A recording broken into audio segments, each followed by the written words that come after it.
சிவபெருமானை வெறுத்த சிவபக்தனை பற்றி உங்களுக்கு தெரியுமா?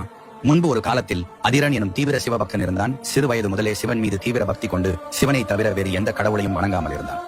ஆனால் அவனது மனதில் ஒரு குறை இருந்தது. அதாவது, பல வருடமாக சிவனை வணங்குகிறேன், ஆனாலும் சிவன் எனக்கு தரிசனம் தரவில்லை, என்னுடைய வேண்டுதலை சிவன் நிறைவேற்றவில்லை என பெரும் கோபம் அடைந்தான். இதனால் சைவத்திலிருந்து வைணவத்திற்கு மாறி விஷ்ணுவை வழிபட ஆரம்பித்தான். வீட்டில் இருந்த சிவபெருமானின் சிலையை அகற்றி வீட்டின் ஒரு மூலையில் வைத்து விட்டான். வீட்டில் விஷ்ணு சிலையை வைத்து வழிபட ஆரம்பித்தான். ஒரு நாள் விஷ்ணு சிலைக்கு தீபம் ஏற்றி சாம்பிராணி காட்டி வழிபட்டான். அதனால் சாம்பிராணியின் நறுமணம் வீட்டின் அனைத்து மூலைகளிலும் பரவுவதை கண்டான். உடனே வீட்டின் ஓரத்தில் இருந்த சிவன் சிலையின் மூக்கை ஒரு துணியை கொண்டு கட்டினான். அவன் துணியால் கட்டிய அடுத்த நொடி சிவன் அந்த பக்தன் முன் தோன்றினார்.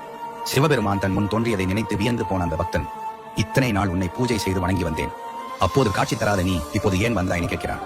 சிவபெருமானோ, பக்தனே, இத்தனை நாள் நீ என்னை பூஜித்தாயே தவிர அதில் நான் இருப்பதாக உணராமல் அதை வெறும் சிலையாக மட்டும் பார்த்தாய். ஆனால் இன்று அந்த சிலையில் நான் இருப்பதாக நீ முழுமையாக உணர்ந்தாய். நான் உன் முன்னே தோன்றினேன் என்று சிவன் சொல்லுவார்.